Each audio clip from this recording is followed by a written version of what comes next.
कट्टर हिंदूवादी सोच के साथ बाला साहब ठाकरे ने जिस शिवसेना की स्थापना की थी, उस शिवसेना की जड़ें अब पूरे देश में धीरे धीरे गहरी होती जा रही है।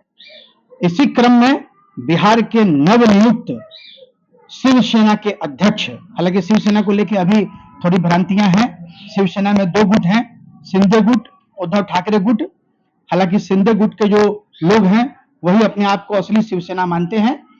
तो आज हम बैठे हैं आशुतोष झा जी के पास, जो कि शिवसेना बिहार के अध्यक्ष हैं, और हम अभी जो एनडीए गठबंधन की ओर से जो राजनीति अभी सामने आ रही है और मोदी जी का नारा है इस बार 400 पार, उसके ऊपर बात करेंगे शिवसेना के प्रदेश अध्यक्ष आशुतोष झा जी से।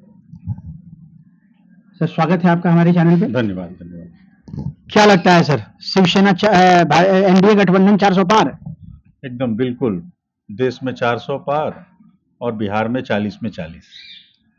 बिहार में 40 में 40, ऐसा लगता है कि आपको कि बिहार में 40 में 40 आप कर पाएंगे? निश्चित रूप से। ये आप 5 तारीख को हमसे बात करिएगा, 5 जून को, तो मैं जवाब दूंगा इस पर। जवाब आपको 5 तारीख को ही मिल जाएगा। बड़ी कड़ी टक्कर दिख रही है, लेकिन पूरे बिहार में घूमने के बाद हर जगह से रिपोर्ट हम लोगों के पास भी आ रहे हैं, तो टक्कर जो है वो टक्कर बहुत कड़ी दिख रही है। क्या कहेंगे इसके ऊपर? एक ही इसका जवाब है कि विपक्ष के पास कोई नेता ही नहीं है, नेता विहीन है विपक्ष। एक नेता वो लोग तलाश नहीं सके जिसको प्रधानमंत्री का उम्मीदवार वो लोग घोषित करें। बिहार के संदर्भ में तो तेजस्वी यादव ने कमान संभाल रखी है। तेजस्वी जी ठीक है, कमाल संभाले हुए हैं, अच्छी बात है, वो मेहनत कर रहे हैं। लेकिन चुनाव तो देश का हो रहा है ना, प्रधानमंत्री का हो रहा है, तो पैटर्न अलग अलग होता है। लोकसभा का पैटर्न है, उसमें मोदी जी के खिलाफ कोई खड़ा ही नहीं है, कोई खड़ा दूर दूर तक। मतलब एक होता है ना कि 19-20 का अंतर है या 18-20 का अंतर है, ये तो 10-20 का भी अंतर नहीं। 10-20 का भी अंतर नहीं है। चलिए ठीक है, लेकिन बिहार के संदर्भ में जो चीजें हम लोग अभी देख रहे हैं, संघर्ष निश्चित तौर पे हर लोकसभा क्षेत्र में देखने को मिल रहा है। अभी कल आपकी मुलाकात भारतीय जनता पार्टी के प्रदेश अध्यक्ष सम्राट चौधरी से हुई थी, क्या चर्चाएं हुई, क्या आप लोगों की योजनाएं हैं? देखिए, परसों रात में जो बिहार के भाजपा के प्रभारी हैं विनोद तावड़े जी, उनका फोन आया मेरे पास कि मिलना चाह रहे हैं। तो मैं कल गया था उनसे मिलने के लिए। तो विनोद तावड़े जी से भी मेरी मुलाकात हुई और सम्राट जी से भी, जो भाजपा के प्रदेश अध्यक्ष हैं और माननीय उप मुख्यमंत्री हैं बिहार के, दोनों लोगों से हम लोगों की चुनाव की रणनीति पे। चूँकि देखिए, शिवसेना जो है वो एक अभिन्न हिस्सा है एनडीए का, और महाराष्ट्र में हम लोग 14 सीट पे लड़ रहे हैं। अभी भी वर्तमान में हमारे 13 सांसद हैं, राज्यसभा में भी हमारे सांसद हैं, हमारे जो मुख्य नेता हैं आदरणीय एकनाथ शिंदे जी, वो मुख्यमंत्री हैं। तो हम लोग का महाराष्ट्र में तो गठबंधन है ही, लेकिन पूरे देश में हम लोग भाजपा को मदद कर रहे हैं, एनडीए को मदद कर रहे हैं। तो उसी के संदर्भ में ये एक आया था मैसेज हम लोगों को कि भैया बिहार में भी समन्वय स्थापित करके, तो उसी के संदर्भ में एक बैठक हम लोग की हुई। अब वो बड़ी जो है फ्रूटफुल बैठक हुई, और हम लोगों ने रणनीति पर चर्चा की कि शिवसेना बिहार किस तरह से एनडीए के जो घटक दल हैं, वैसे हम लोग कोई किसी सीट पे चुनाव नहीं लड़ रहे हैं, क्योंकि हम लोग की वो स्थान नहीं बन पाया जो है। लेकिन हम लोग सभी को, चाहे वो भारतीय जनता पार्टी हो, चाहे जनता दल यूनाइटेड हो, चाहे लोक जनशक्ति पार्टी रामविलास हो, चाहे मांझी जी की पार्टी हो, कुशवाहा जी की पार्टी हो, हम लोग जो भी उम्मीदवार हैं एनडीए के 40 हो, सभी को हम लोग मदद कर रहे हैं। आप लोगों को एक भी सीट नहीं मिला तो कहीं विधानसभा में भी यही स्थिति नहीं रह जाएगी?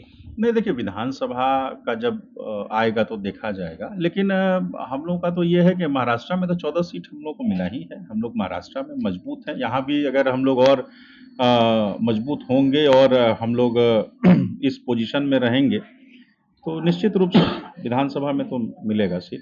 कितनी सीटों पर विधानसभा में लड़ने की तैयारी आपकी होगी? अब देखिए, वो तो अभी बहुत प्री मैच्योर हो जाएगा बोलना, लेकिन हम लोग तैयारी करेंगे सभी सीटों पर। मान लीजिए जिस सीट पे लड़े उस पे हमारा उम्मीदवार होगा, जिस सीट पे नहीं लड़ रहे हैं उसमें स्वाभाविक एनडीए का तो उम्मीदवार होगा। ये तो गठबंधन में रहेगा ही, लेकिन 243 में से कितनी सीटों पर लड़ेंगे आप? क्योंकि शिवसेना के जो कार्यकर्ता हैं, जो भी कार्यकर्ता आज की तारीख में लोकसभा में आपकी मदद कर रहे हैं, उनके अंदर भी तो ये प्रश्न होगा तो अगर आपकी तरफ से होगा कि भाई सशक्त दावेदारी आपकी होगी, तो लोकसभा के चुनाव में भी इसका फायदा आपको मिलता हुआ दिख सकता है। नहीं, हमारे जो मजबूत कार्यकर्ता हैं, जो विधानसभा में हैं, वो तो लड़ेंगे, लेकिन सीटों का अभी कोई संख्या डिक्लेयर करना उचित नहीं है। वो ये तो एक रणनीति का पार्ट है और हमारे जो मुख्य नेता हैं, वो ये सब डिसाइड करते हैं। तो इस पे अभी कोई टिप्पणी करना उचित नहीं। अभी तो लोकसभा पे हम लोग फोकस कर रहे हैं, विधानसभा तो अभी दूर है, थोड़ा दूर है। आप लोगों का चुनाव प्रचार कब से प्रारंभ होगा? अभी हो गया हम लोग का चुनाव प्रचार। जिस दिन से चुनाव जो हम लोग तो मतलब 1 साल से लगभग 7 जून से मेरी नियुक्ति हुई और तभी से हम लोग चुनाव के मूड में आ गए और लगे हुए हैं सभी। यही हमारा एक मजबूत संगठन यहाँ खड़ा है, पदाधिकारियों का जो है, जिलाध्यक्षों का, प्रखंड अध्यक्षों का, इवन पंचायत जो अध्यक्ष हैं, हम लोग बहुत अंदर तक घुसे हुए हैं क्षेत्रों में। तो चुनाव की तैयारी तो सतत हर एक पार्टी करते रहती है, हम लोग भी मैंने करते आप लोगों का भी कोई टूर प्रोग्राम वगैरह बनेगा क्या? हाँ, निश्चित रूप से हम लोग संयुक्त, हम लोग का भी जो कल जो मेरी बैठक हुई और अभी माननीय मुख्यमंत्री जी से भी मेरी नीतीश कुमार जी से भी मेरी बैठक होने वाली है। तो उसमें हम लोग तय कर लेंगे कैसे-कैसे जॉइंट जो कैंपेन होगा वो एक तरह से होगा और हम लोग का अपना भी सोलो भी होगा। तो ये थे आशुतोष झा जी, कट्टर हिंदूवादी सोच वाली पार्टी शिवसेना के बिहार प्रदेश के अध्यक्ष, और इनका स्पष्ट मानना है कि बिहार में इस बार 40 में 40 सीटें एनडीए गठबंधन के साथ रहेंगी। अब बाकी चीजों का फैसला तो तय होगा इलेक्शन के रिजल्ट के बाद, लेकिन तैयारी इन लोगों की भरपूर है। आप देखते रहिए फाइनल पोस्ट। धन्यवाद।